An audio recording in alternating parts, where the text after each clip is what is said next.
Hello, it's me again, here for some more various variety.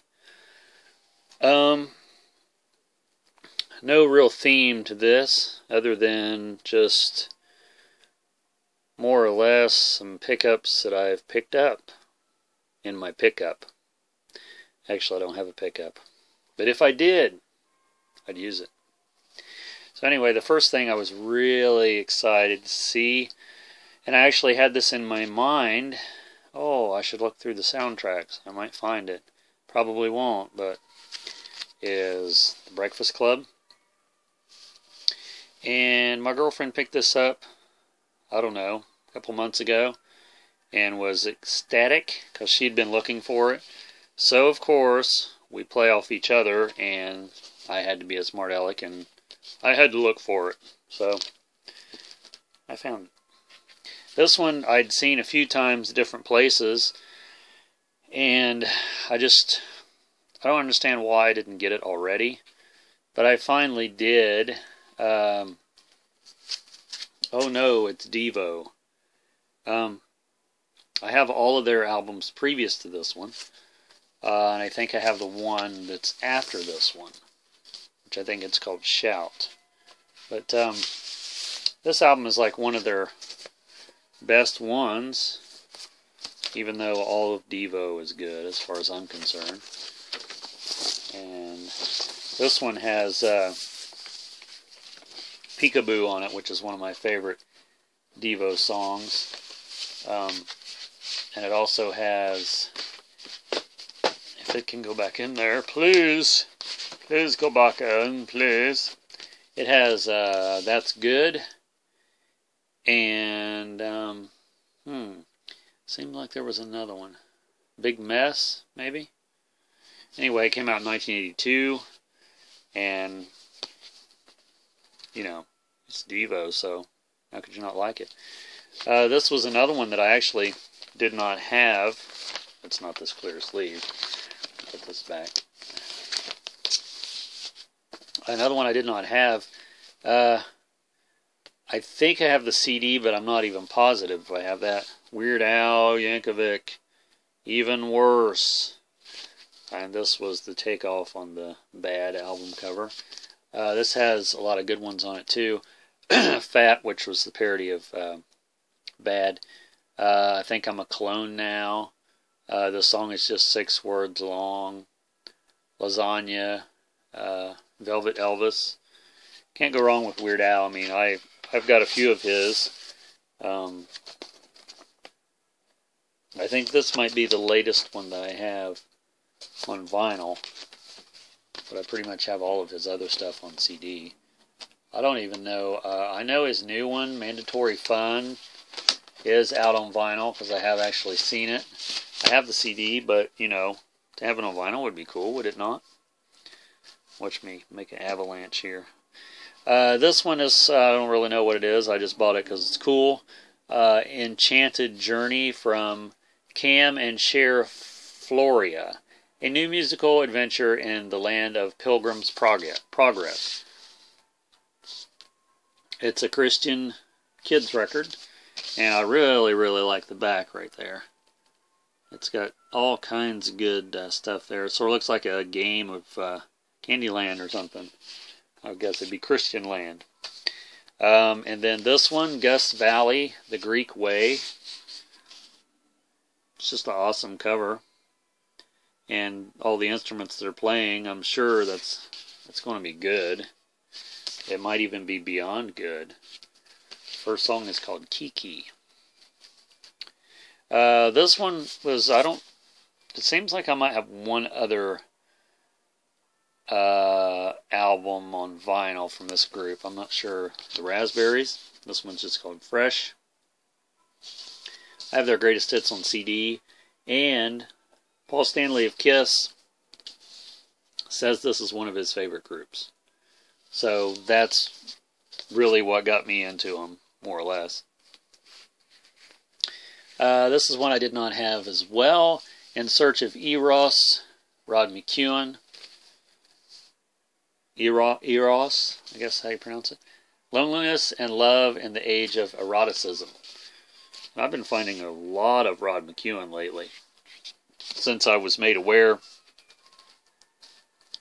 of him, actually from the VC, someone showed some Rod McKuen. I think they picked up a couple of them, and it's like, let's see if I can find some of his. And guess what? Found several of his. This is another one, Rod McKuen at Carnegie Hall. This is a double album. Haven't listened to this one yet, but should be very interesting. The Rod McKuen that I've listened to that I have, it's sort of like he's a real soft-spoken guy. And it's, he writes songs for other people, I'm pretty sure. And then he also does his own stuff. And he does a lot of stuff with other people. There's like a series of, there's a piece of fuzz. There's like a series of the sea, the sky, the this, the that. Anyway. This was another one I've never seen. James Galloway and Henry Mancini in the Pink.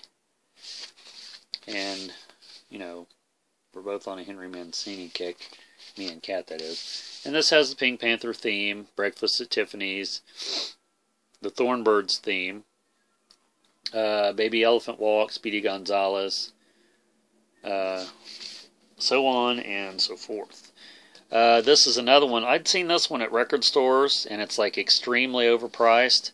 I seen it once at Goodwill, and the copy was just destroyed. And I almost bought it then, but it's like, I probably won't ever listen to it. The Wonderful World of Jonathan Winters.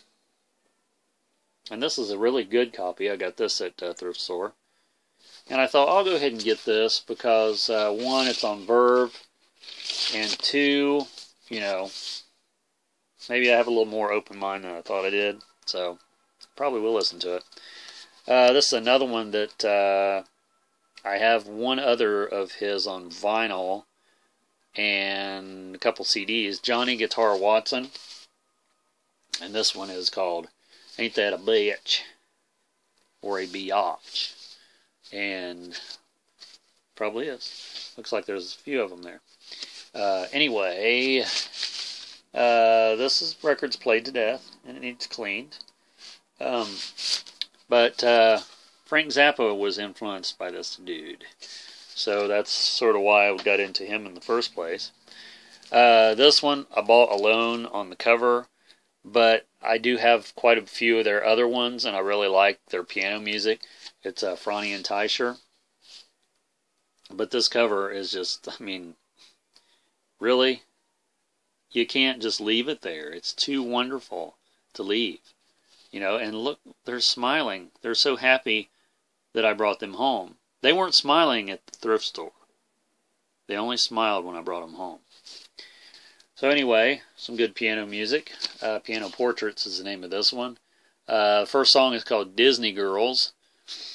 And it's basically that. It's Mandy, Michelle, Annie's song, Sweet Caroline, Wendy, you get the drift.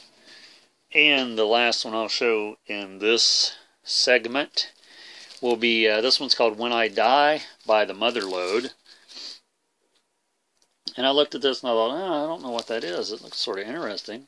But then I seen the Buddha label down here, and I thought, okay, if it's Buddha, it's got to be good. It has the inner Buddha sleeve with it, and some other of the releases there. And you've heard me talk about Buddha before. I just love this label more than anything. Here's another Buddha right here beside me on 45. And actually here's another one right here. I just have these everywhere. I have another original Buddha over there if I can reach it. Oh yeah, there's one of the original ones. So it's just been my favorite label from when I was a kid. I had Yummy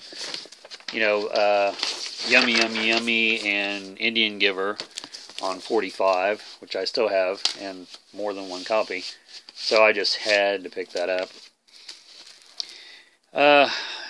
I don't know if I'm familiar with any of these songs on here, but like I said, it's all good because it's on Buddha. So there's my pretty decent stack from thrift stores and the like. If you have any comments on that, if you're interested in that kind of music, let me know, because I know there's a few of you out there in the VC that has found me, or I've found you and subscribed because we have similar tastes. Tim Allen being one, and Retro 2, which is Dean, one of the other ones that comes to mind. But I know there's other people out there that like the cool and strange, the exotica and the different, the weird, the unusual, all that good stuff. I mean, there's so much of that, in every direction. How could you ever get it all? But that's what I'm trying to do. I'm at least trying. So, keep watching, and we'll keep showing some vinyl until we meet again.